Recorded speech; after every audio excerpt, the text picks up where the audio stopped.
All right. So I want to welcome everybody to this presentation. I want to thank our special guests, Eleni Tsigas and Miranda Klassen. We are so lucky to have them here. And when I read their bios, I think you're going to understand why that is. And I was kind of explaining to them in email that in a way, by speaking to this particular audience, these presentations are going to be very, very far reaching because of the work that Frontier supports and the students that we have and all of the evidence-based work that you all take back to your clinical sites. And as you're learning through your master's programs and also DNP with quality improvement. So this presentation will go far beyond maybe what they even realize. But let me go ahead and introduce you to them quickly. First, let me tell you about Eleni Tsigas. She's the CEO of the Preeclampsia Foundation and member of the board of directors for Preeclampsia Foundation Canada. As a preeclampsia survivor herself, Eleni is a relentless champion for the improvement of patient and provider education and practices. The catalytic role that patients can have to advance the science and status of maternal infant health and for the progress that can be realized by building global partnerships to improve patient outcomes. She has served on the Guidance Development Group and as a technical advisor to the World Health Organization and participated in the Hypertension and Pregnancy Task Force created by the American College of Obstetrics and Gynecology to develop the national guidelines introduced in 2013, as well as similar task force for the California Maternal Quality Care Collaborative. Eleni also serves on behalf of the Preeclampsia Foundation as a voting member of the Council on Patient Safety and Women's Healthcare, the Chief Advisory Board of Improved, which stands for Improved Pregnancy Outcomes via Early Detection, Ireland, and the Technical Advisory Group and Knowledge Translation Committee for Preempt, founded by the Bill and Melinda Gates Foundation. Eleni is frequently engaged as an expert representing the consumer perspective on preeclampsia at national and international meetings and is honored to deliver keynote addresses for several professional healthcare provider societies. Eleni has collaborated in numerous research studies, has authored invited chapters and papers in peer-reviewed journals, and is the principal investigator for the Preeclampsia Registry. So we want to welcome Eleni and also Miranda. Miranda Klassen is the executive director of the Amniotic Fluid Embolism Foundation, a nonprofit advocacy and research organization she founded in 2008 after surviving an AFE during the birth of her son. Miranda is also an investigator for the Amniotic Fluid Embolism Registry, which she co-founded at Baylor College of Medicine. Ms. Klassen is a frequent speaker, panelist, and lecturer on amniotic fluid embolism and patient advocacy. She is also a contributing author on research articles and safety bundles designed to improve patients through use of evidence-based practice. Additionally, Miranda serves as the patient advocate for California Maternal Quality Care Collaborative, Council of Patient Safety and Women's Healthcare at ACOG, the Institute for Perinatal Quality Improvement, and the National Obstetric Life Support Program. She's also a member of the CDC's National Partnership to Eliminate Preventable Maternal Mortality and a co-founder of Mama's Voices, a national coalition of maternal health advocacy organizations. She lives in San Diego, California with her husband, Bryce, and critical care nurse, and their son, Van. So before I turn it over to them, I do want to ask if you're on, if you could please mute if you're not. That way we don't get too much background noise while they're presenting. If you want to type questions in the chat box, I'm going to keep track of those as we go, and I'll toss them back at the end. Or when we get to the Q&A session at the end, it would be even better if you get brave and turn on the mic and you can engage them directly. I think they would probably enjoy that, and they're really easy to talk to. So without further ado, let me give this over to Miranda. Is going to start. I have to go down this list and find.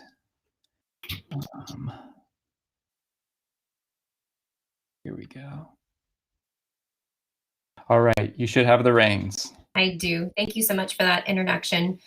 It is such a pleasure to be with all of you this evening. I'm on the West Coast and at this point not in fire danger, so that's always a good thing.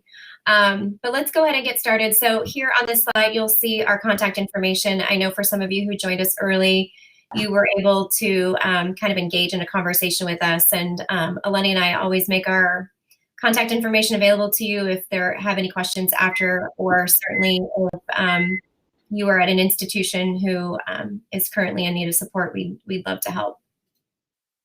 I really should have changed this to we, but neither one of us have any disclosures or any conflict of interest to disclose. I hope that tonight that you'll be able to at least learn of the experience of a severe maternal event through the lens of the patient, and also the value of engaging patients in quality improvement. And Eleni will be covering engaging the patient in research and advocacy as well. So we'll just go ahead and get started. So, spoiler alert, it's no shock that Eleni and I are both here because we've both had an untoward event happen to us. But I really wanted to share just briefly with you about my story, especially for those of you who have not yet experienced a patient who's had an amniotic fluid embolism. And so I just wanted to just quickly go through our story and speak to you sort of in your language, if you will. But I was 31, very excited to be welcoming our first child. About 16 and 22 weeks in, I started to have some small bleeding and was consulted with an MFM and told to be put on bed rest. And so I stayed on bed rest until about 32 weeks. At about 35 and a half, 36 weeks, I went in to see my OB for the first time on those weekly visits and realized that I actually was leaking amniotic fluid and that I was going to have a baby soon. And that was very surprising to us, considering I was right at that 35, 36 weeks and wasn't anticipating. I didn't feel like I was in labor. Went to the hospital, was augmented with Pitocin later that evening. About 5 hours after being admitted and put on Pitocin, I received an epidural and everything went fine. The next morning was change of shift. I was at a small community hospital. We did not have a hospitalist or an OB on site. I'm getting just a little bit of beeping. Is anyone else hearing the beeping? I'm not sure if it's the recording or if it's someone's line, so if we can, that would be fantastic. Roughly 12 hours after being admitted, I was received an IHI. My obstetrician came in to check on me and realized that he really felt like it was a good idea to see what was going on. He left the room, and about 15 minutes later, I started to share with my husband and my nurse that I wasn't feeling very well. I was having a hard time catching my breath, that I was quite anxious. My nurse contacted respiratory therapy. They came in, tried to move me side to side, and that was when my son's heart rate started to drop.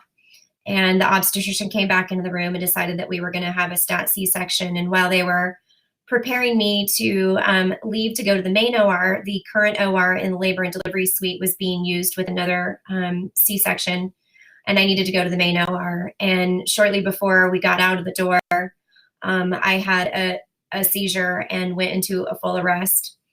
By the time I got to the OR, like I said, I was in full arrest. They began CPR, delivered my son. His APGAR scores were 2.7 and then eventually 9, so made a fairly quick recovery. It took about 7 minutes based on records, to kind of get me back up online. And at that point, I was placed into a medically induced coma. Although for those of you on the phone, my husband may not have heard. My husband's a nurse, and he says, you weren't in a induced coma because it wasn't barbiturates. And so I always tell people I was in a heavy sleep. I was a little tired after all of that. I developed fulminant DIC, needed 25 units of cryo FFP and replacement. And unfortunately, because I was in a small hospital, I was a heavy user and there wasn't a very substantial blood bank, the decision was made to give me activated recombinant factor 7 to help with the DIC, and that quickly resolved it. I did develop multiple PEs as a result of the amniotic fluid embolism, and an IVC filter was placed prophylactically, ended up, again, really saving my life as I developed a large DVT that was eventually caught by the filter. I made a very quick recovery. 7 days, I was discharged, and then our son followed just a few days later. And it really, truly was love at first sight. This was our first picture together.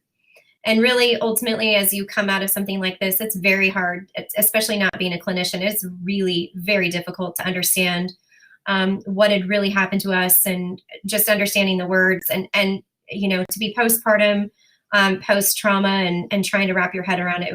It was extremely difficult. Coming home so shortly after having been in an ICU setting, there was a lot that happened going home and trying to kind of reconcile what had happened. Most of it came in the form of anxiety. I went from having someone checking on me consistently to suddenly no one checking on me. And, this always gets a good chuckle in the room. But, when someone says to you, you had amniotic fluid that entered your circulatory system and it entered your bloodstream and it caused this reaction, I remember saying to my husband and my folks, how do they know they got it all out? Because I certainly don't want to go through that again. Is it out of my system?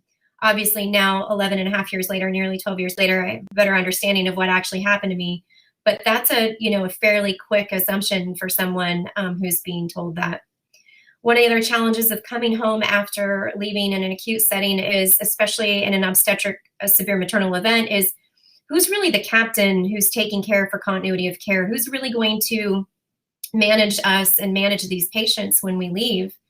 And, I hadn't seen my primary care physician for, 8 months while I was pregnant. And, the obstetrician fortunately did a great job and saved my son's life. And, but at that point, many of the sequelae that I had were not OB related. And so it was very challenging. There was also no cooperation amongst the specialists. We, as you can imagine, I had everything: nephrology, neurology, hematology, pulmonary specialists. There were so many specialists involved, and cardiology. And to follow up with all those specialists afterwards, it left to a lot of disjointed care that actually lasted or that created lasting health complications that unfortunately prohibited me from having any more children as a result of that IVC filter.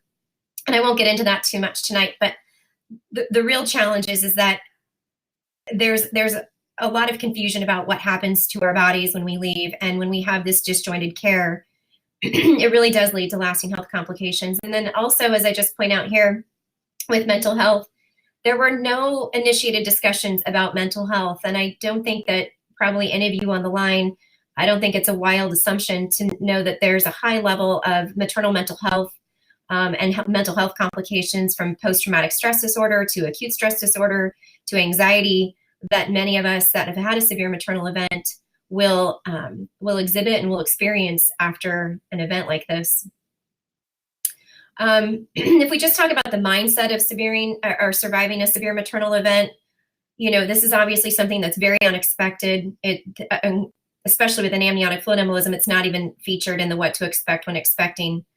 It's difficult to understand. It's so complex in nature.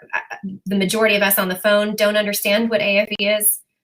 The grief of just having a normal birth and the loss of fertility is something that is profound in a woman. And certainly having concerns for future family planning. In my case, I was still able to actually get pregnant, but it was not advised to get pregnant due to a fully occluded inferior vena cava. I remember feeling extremely isolated upon coming home, and some of the discussions that happened with my clinicians were, upon waking, as they tried to do their best to explain to me what had happened, was, you survived something that is almost always fatal. You gave us a good scare. You're 1 in a million. It's a miracle you're here. And, heavily sedated, postpartum, becoming a mother for the first time, and then hearing these words that I had survived something that so many women don't, was challenging and confusing.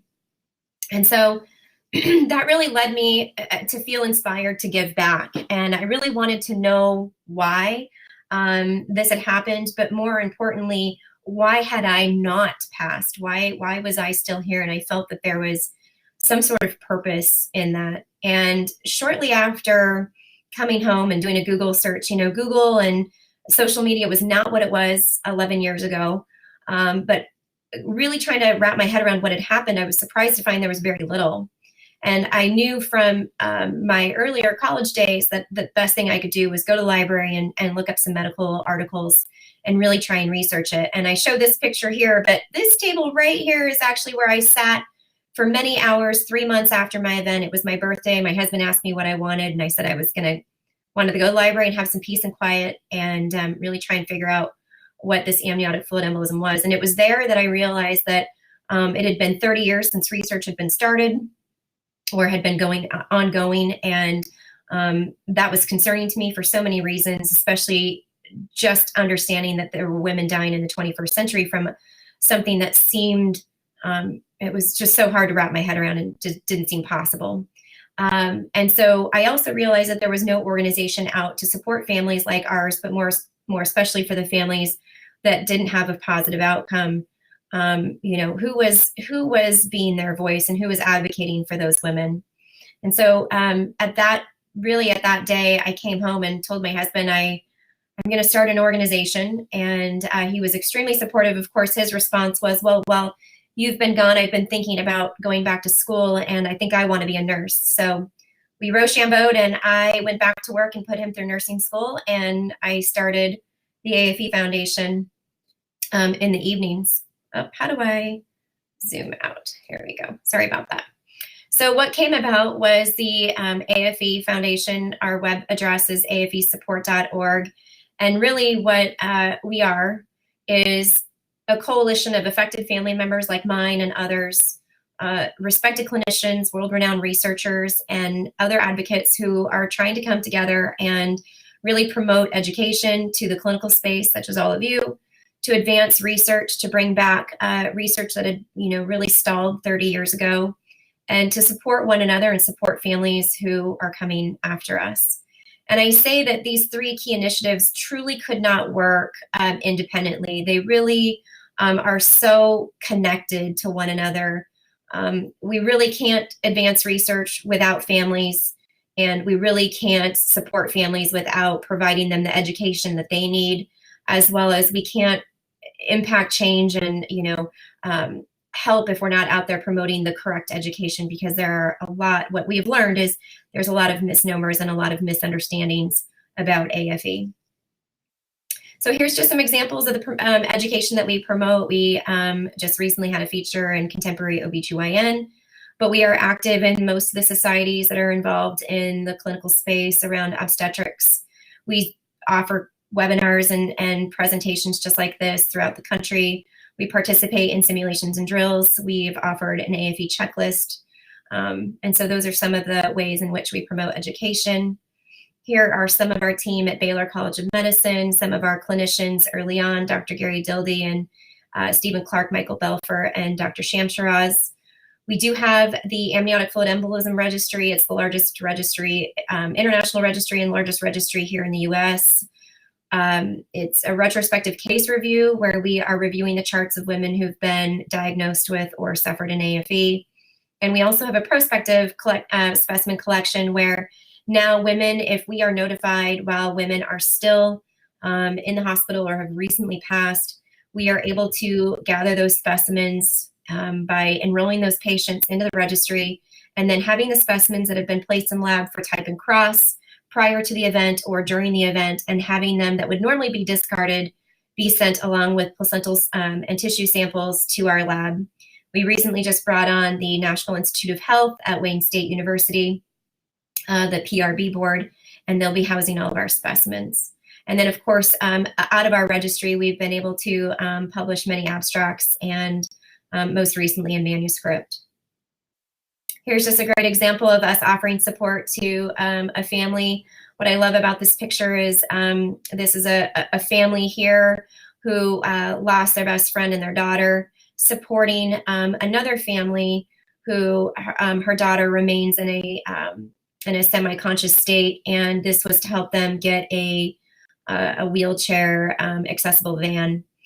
So currently we're supporting roughly 1,500 families across the globe. We have outcome-specific support groups, so support groups for AFE survivors, for grieving family members, for widowers, for those with an anoxic brain injury as they need special help. Also for women who've survived an AFE and want to go on and have a subsequent pregnancy. I always call them the pioneers. They are the brave ones. So we have very outcome-specific support groups. We offer 24/7 crisis support. So if you have a case in the middle of the night and you need to talk to someone, or if it's a family member, we take those calls. We offer financial assistance, and we also offer clinician support to all of you. But really, and as Eleni will share, being one of the first in this space in terms of maternal, these poor maternal outcomes, the top causes of maternal mortality and morbidity, it was really Eleni and I for many years in this space. And because we've had such great relationships with our clinical partners, and because it is such a tight-knit coalition, we have been exposed to and collaborated with really truly those that are effectuating change, whether it be at ACOG or Society for Maternal Fetal Medicine. And it's been impressive to be included and to feel like a peer in many of these institutions, and specifically the Council for Patient Safety and Women's Healthcare is a multidisciplinary group of individual societies that you can see here. And while you may not be able to see them, I think it just represents just how many there are here. Where a multidisciplinary team that have come together to really put together bundles and see it through the lenses of their specific societies. And in amongst this is the Preeclampsia Foundation, which Eleni will speak to more, but also two patient representatives, myself and another representative, Roberta Gold, who lost her daughter to a VTE, who is with the Shane Foundation.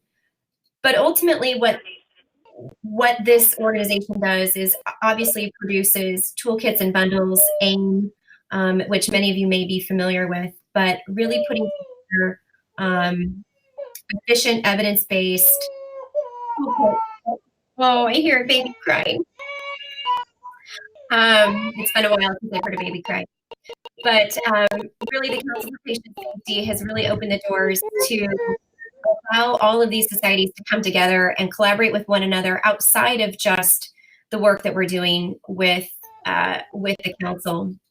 But what you'll see here is, again, just a little bit of more about the council, which is safehealthcareforeverywoman.com or .org is their website. And it really is, when we sign off on bundles, each of the organizations is truly endorsing that bundle. And I think that is just gives such peace of mind to know that so many eyes have been put on it, and it truly is evidence-based. We offer education, dissemination on how to implement the bundles, and really trying to create a culture of respect and transparency and accountability to the institutions and the societies that are really promoting these bundles.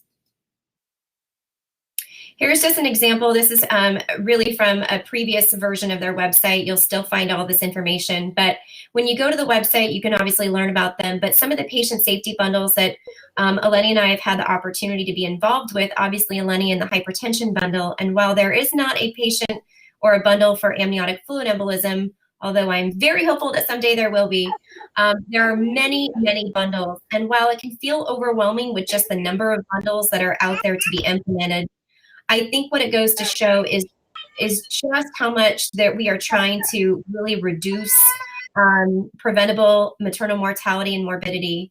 But one of the ones that I want to point out specifically is one bundle that Eleni and I hold very near and dear to us, which is support after a severe maternal event. And this really bodes to how do you take care of your patient best? How do you take care of your patient's family? But also how do you take care of one another? And so for those of you that were on the call earlier, we were talking a lot about second victimization.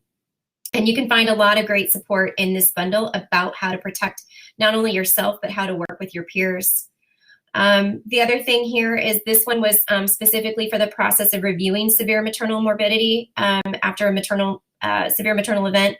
And really what this calls out is that part of that process really, and some of that team, when you put this team in place, really should include a patient advocate, really to give voice to the lived experience, to give an opportunity to see an experience that perhaps on the clinical side you wouldn't necessarily see. What are the social impacts that this family perhaps had before even entering the hospital?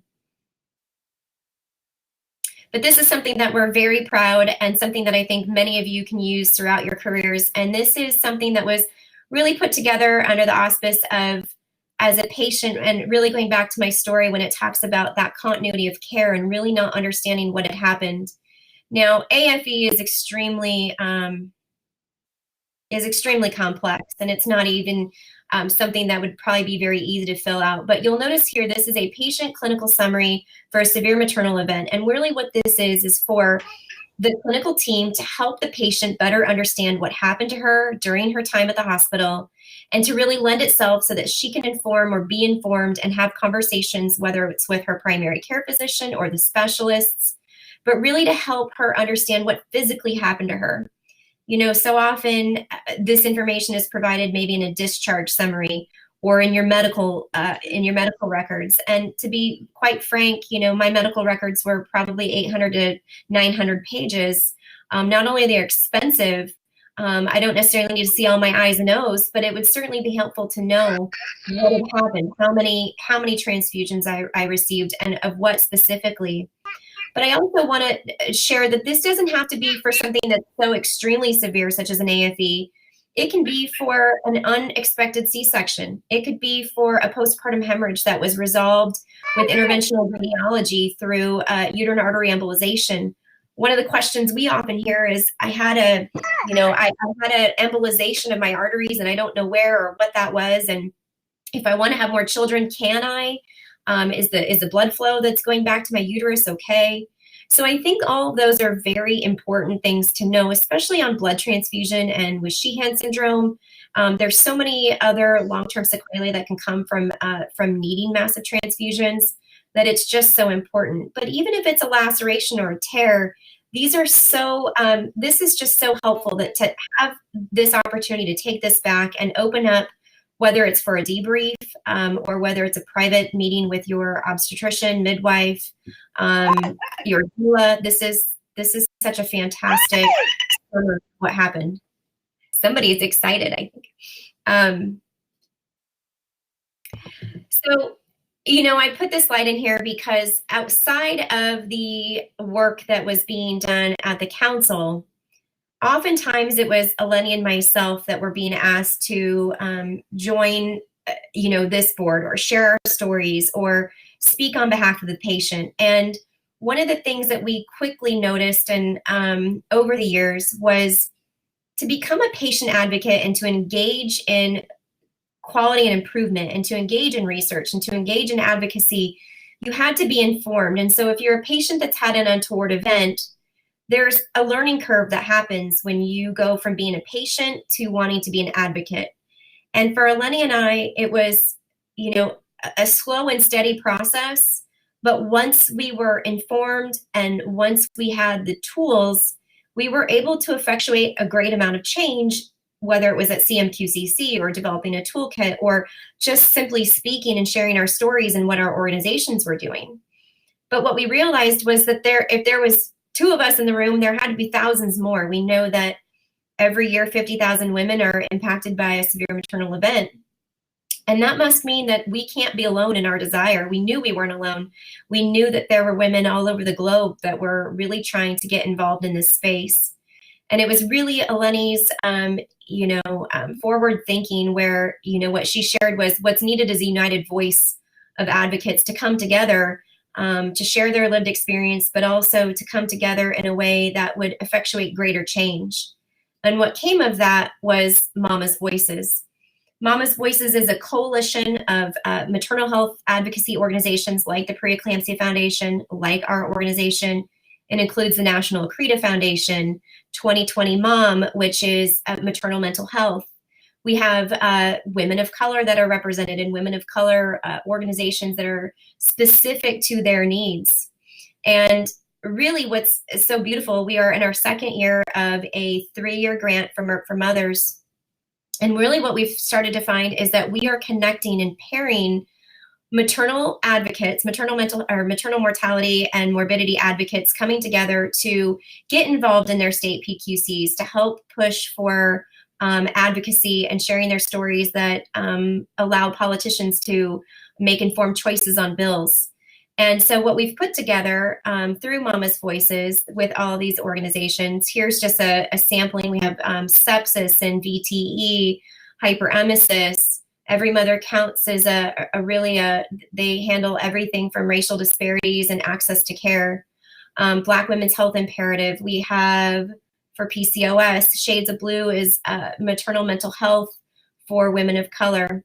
So you can see that it's a very good representation of the top leading causes of maternal mortality and morbidity really coming together and helping our constituents be informed not only about our own causes, but of one another's causes. Because once you start to realize that something untoward happened to you, you realize that it's happened to many other women. Recently, we put together our Champions for Change Summit. So this is our second year in doing it. We've now trained roughly 200, a little over 200 women who have had either their own severe maternal event or are a surviving family member. And Champions for Change is such a beautiful event because there's not only so much personal healing and personal growth to help women sort of overcome the emotions of their own stories, but to start to learn, as Eleni calls it, the alphabet soup of, this isn't our experience. We're not clinicians like all of you. We were a patient that had an unexpected and oftentimes very dramatic, life-changing event. And we want to do something about it, but we don't necessarily know how. And so this brings women from all over the country.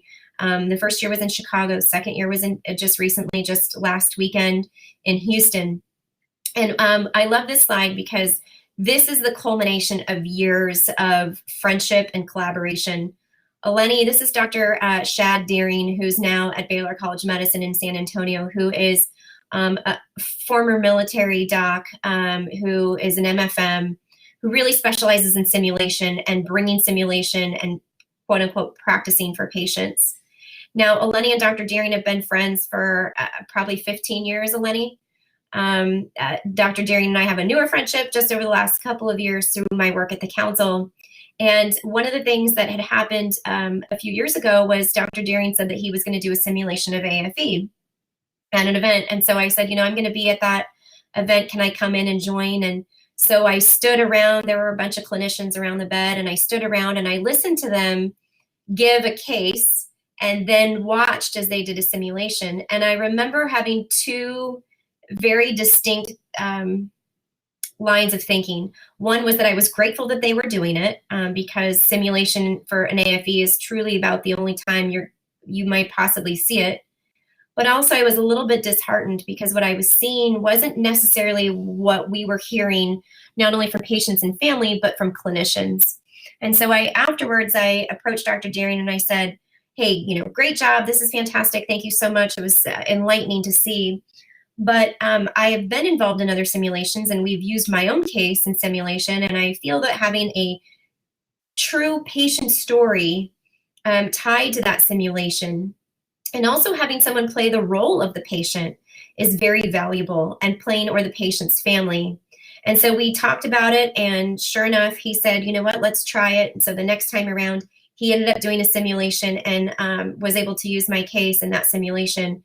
And just finding that, patients can really inform quality and simulation. And so I'm pleased to share that as Dr. Deering, so this was just last weekend in Texas. These are some of the members that came for Champions for Change. But this was Dr. Deering showing these other women who were interested in coming to learn how a simulation is done and letting them know that we are practicing for patients and that their stories do matter and that they can be a participant with their hospital systems or in their states to help promote and implement simulation in their local facilities. So shortly after seeing Dr. Deering in Houston, I happen to be part of a work group that's working towards obstetric life support and training first responders and in-hospital providers on how to manage an obstetric or a maternal cardiac arrest. And here was Dr. Deering again, sharing just how empowered the patients felt after his presentation last week, and what he is now kind of coining as a learn for me. So taking current simulation drills of practicing for patient and creating specific stories based on those patient stories, and really creating a partnership between patients and the clinicians and the cases in which they're sharing.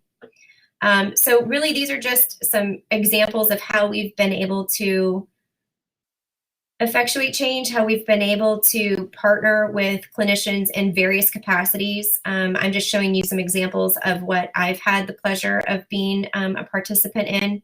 But this really, also the Champions for Change, we sat around from the alumni from the first group, and there was roughly 45 of us in the room talking about all the ways that we had told our stories or impacted some sort of clinical change. And it was really it was probably one of the best meetings I've ever sat in, to see whether it's raising money to speaking at your local hospital, hosting a blood drive, and just raising awareness. It was really remarkable. But I'm going to go ahead and, Chris, I'm going to have you go ahead and turn it over to Eleni. And Eleni really doesn't need any further introduction, other than I can just say she is much more articulate and has a way with words. But I think what you'll be able to see is other ways that patients can engage in not only research and just being more than just part of research and being an N and being studied, but really driving research and how research changes, but also in advocacy, and really what we've seen in the last couple of years. It's been very exciting for all of us in this space. So I'll let you take over, Eleni. Thanks, Miranda. Hopefully you guys can hear me. I'm getting a little bit of feedback, so I don't know if... Miranda, you'll want to mute because she's hearing herself through you. Okay. Yeah.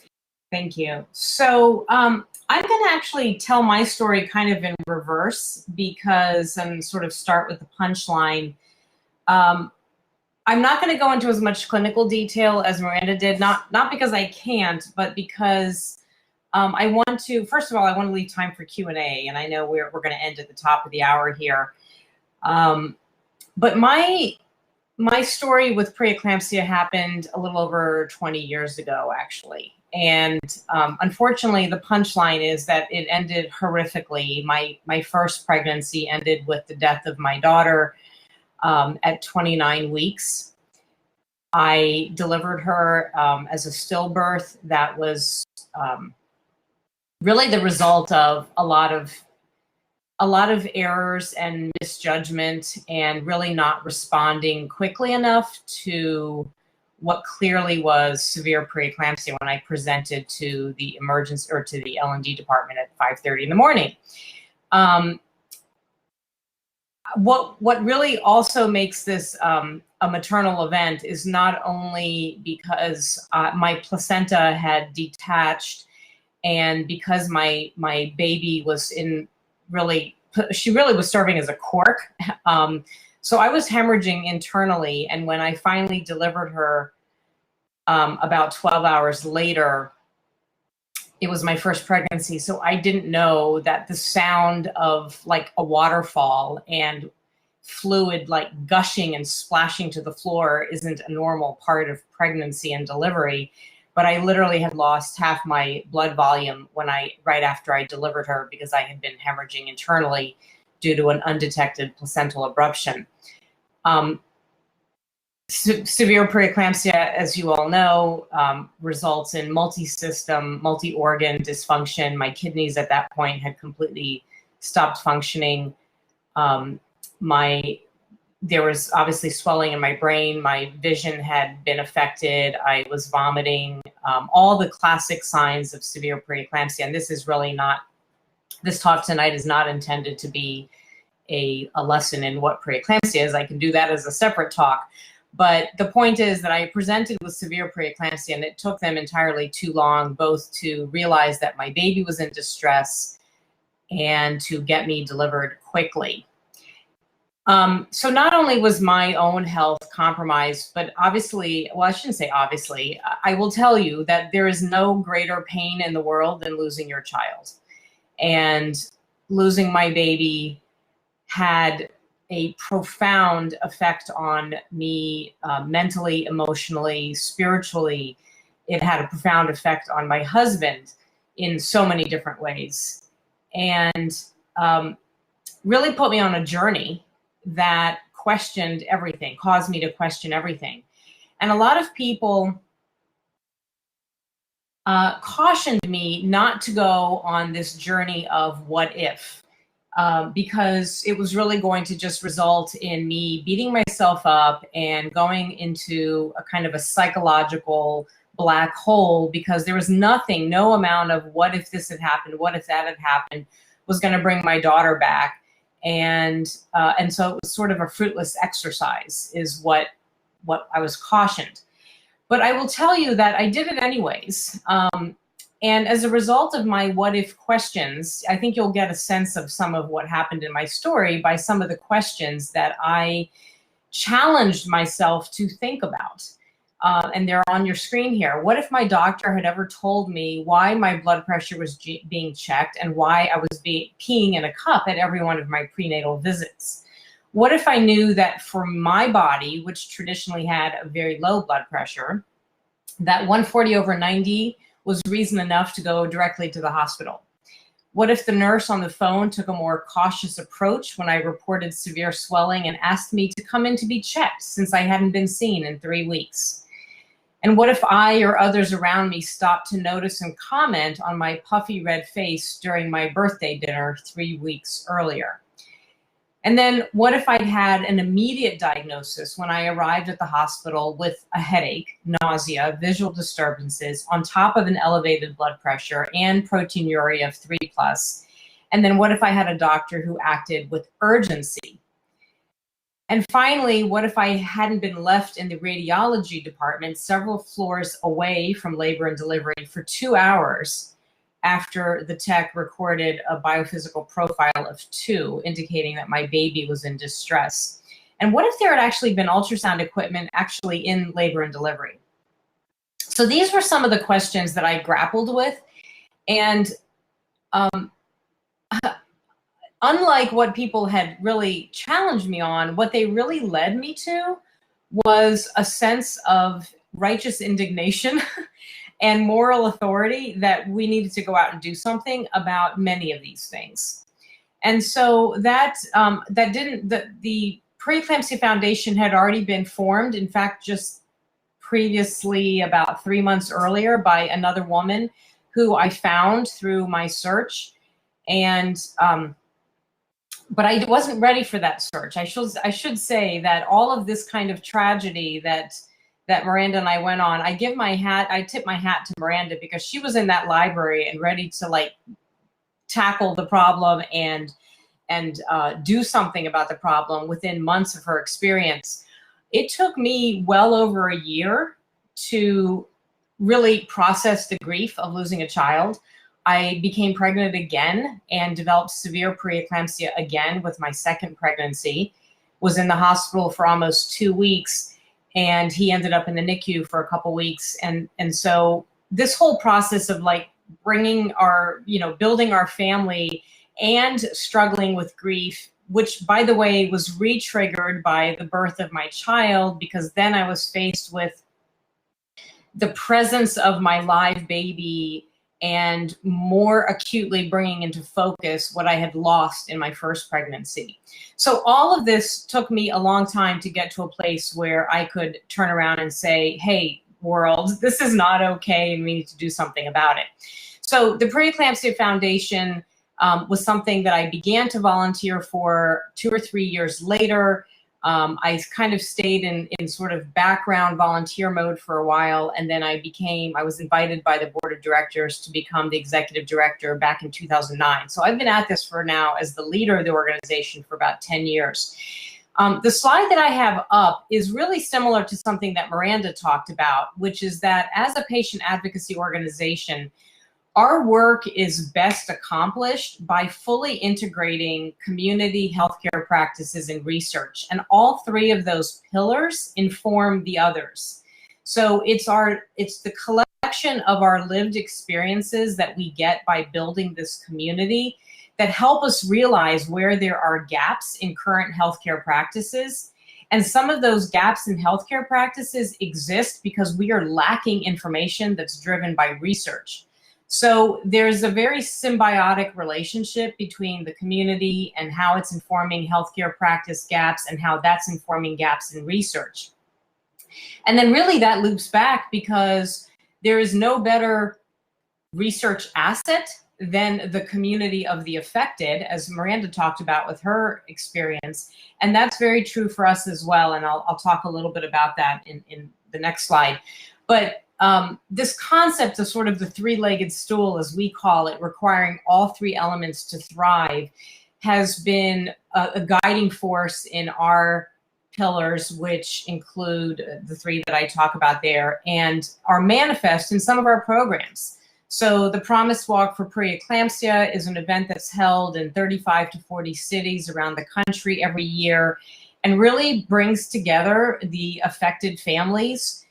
The event for them is very healing. It's one where they can support one another, and it's our primary fundraiser. So they in turn can feel like they're making a difference for the cause. And there's really, aside from the therapy and sort of the mental health interventions that need to happen for women who have gone through a severe maternal event, psychologists and therapists will tell you there is no better intervention than giving back and giving to others.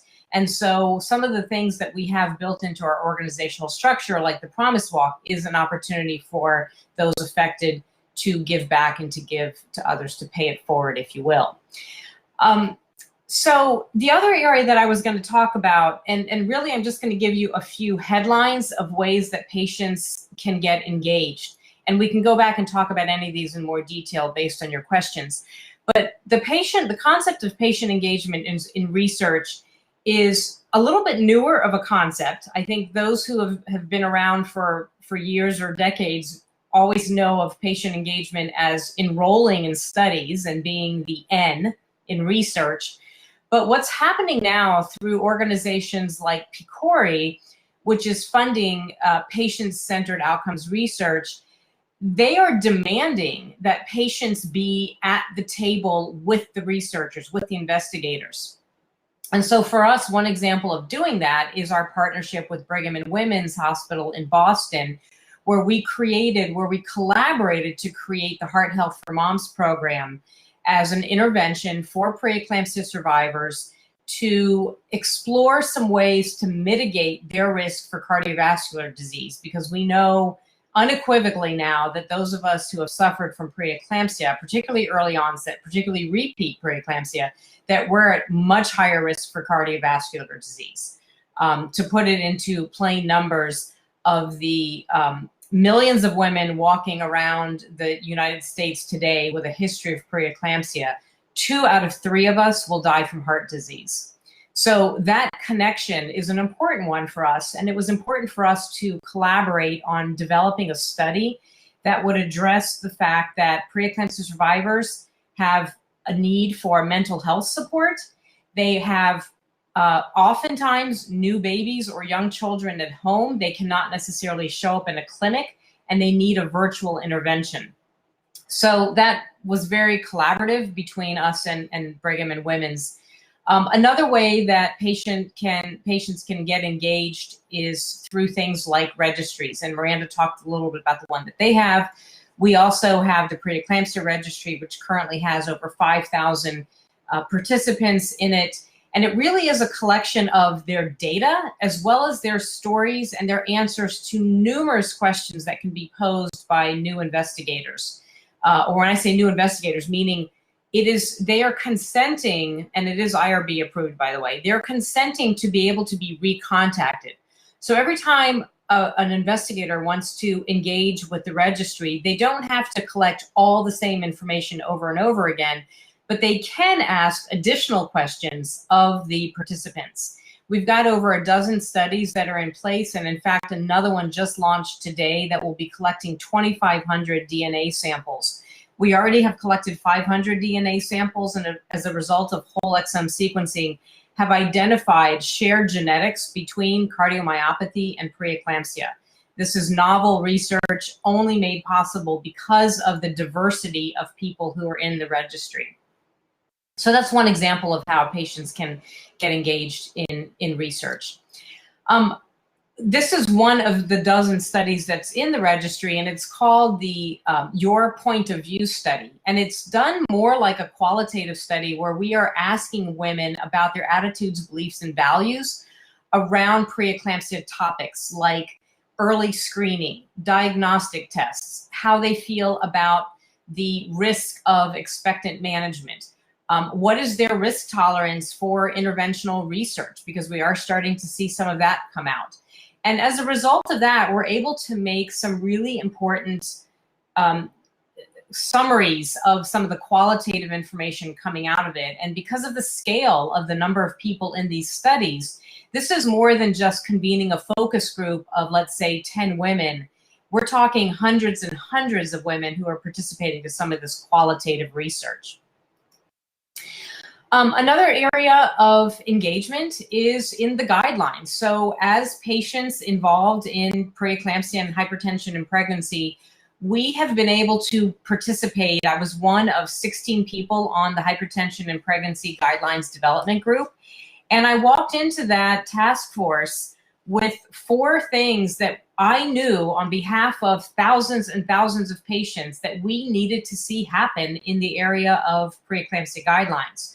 One of those was the need to make sure that patients are educated about signs and symptoms so that they could get themselves to care in a more expedient fashion.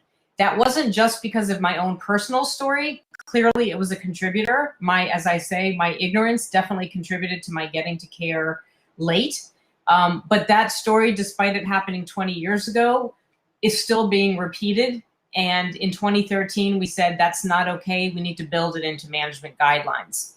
So that has repeated itself in some of the toolkits that we've participated in, like the California Maternal Quality Care Collaborative Toolkit, CMQCC, as well as one that was done in Florida. So these patient safety bundles that you heard Miranda talking about have really benefited from the lived experience being scaled and brought to these conversations and saying, you know what, folks, we do know something about the patient experience.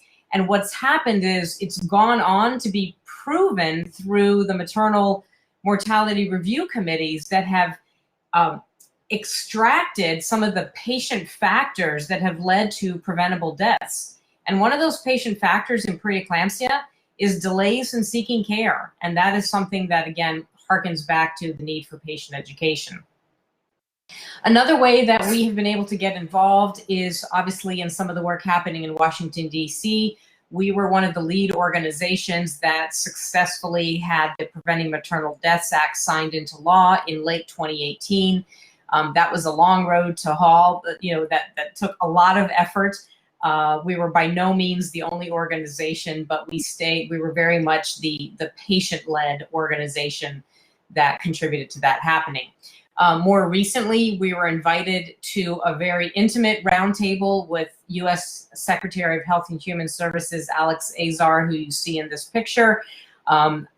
Never before will I be that close to somebody who is so influential in all of what's happening in health and human services. And everyone else around the table are providers. So it was quite an honor to represent the patient voice in letting the White House and the current administration know what is so important about maternal mortality and morbidity and what steps we feel need to be taken.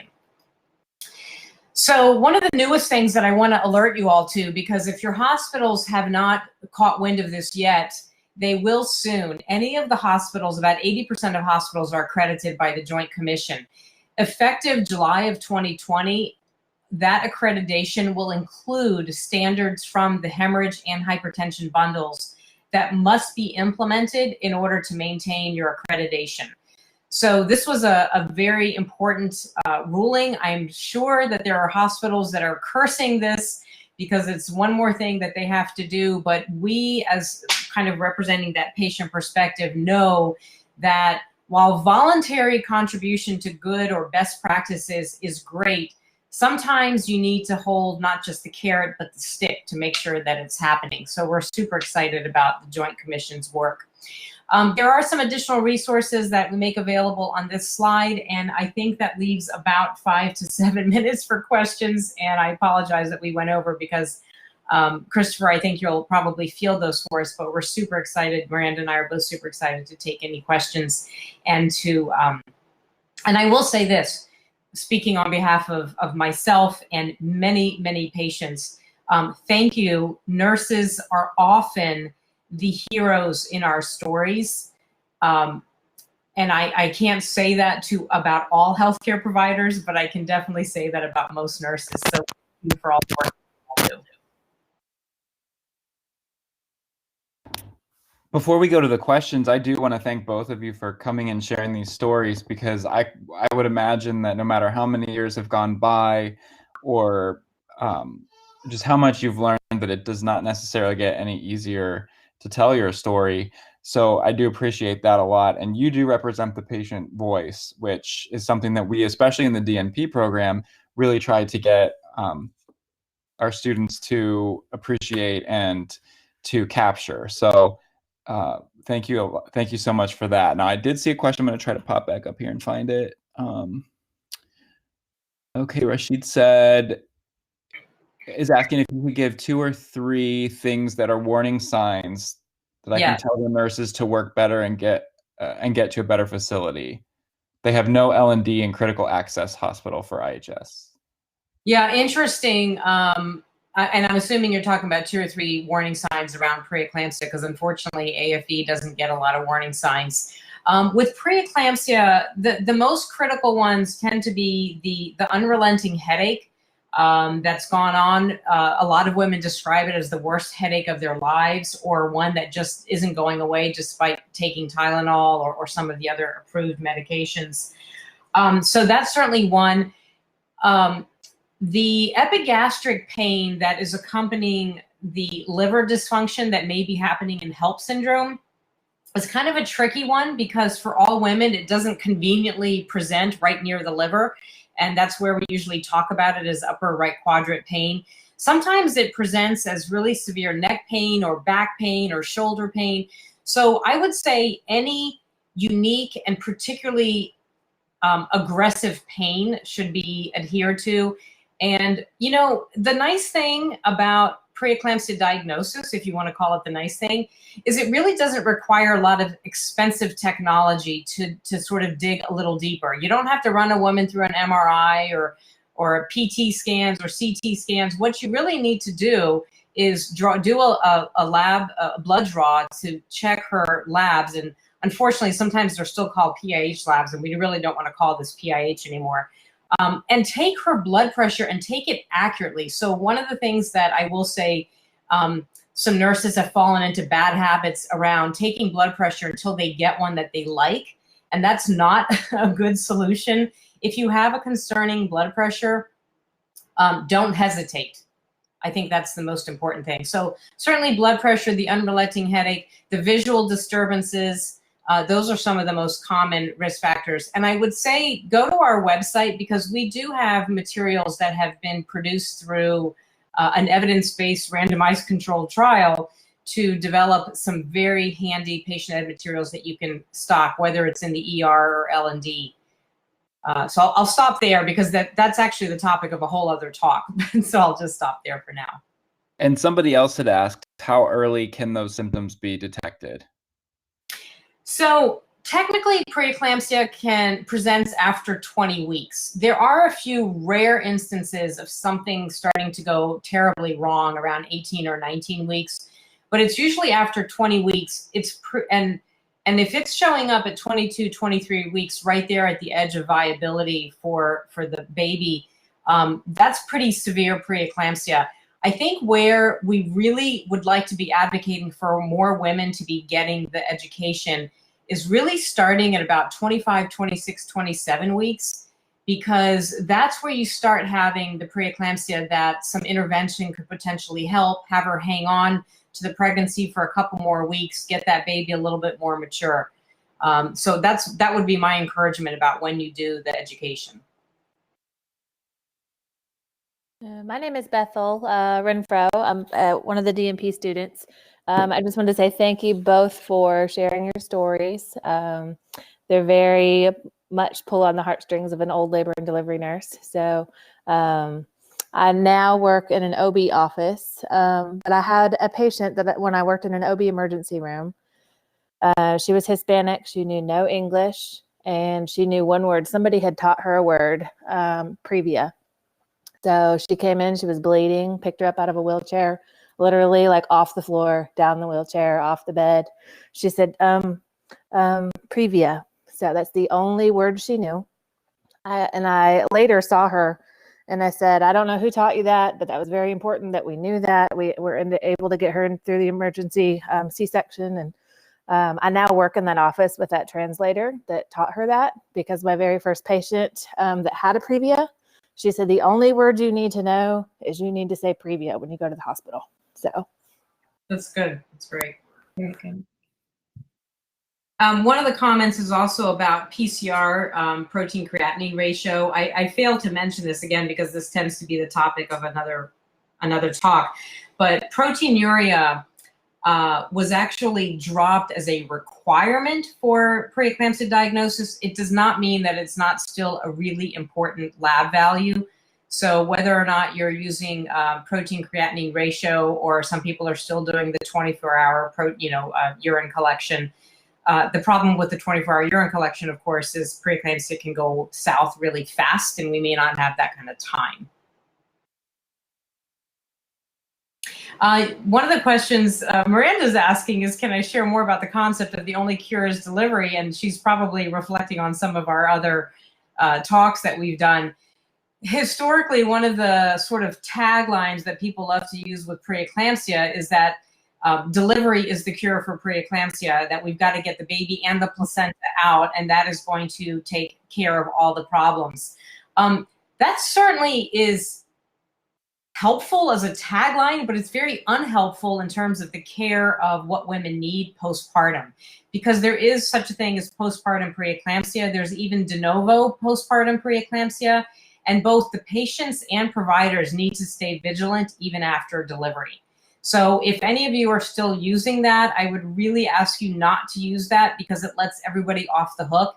And one of the things that we know now is postpartum preeclampsia has really driven a lot of the new guidelines and practices.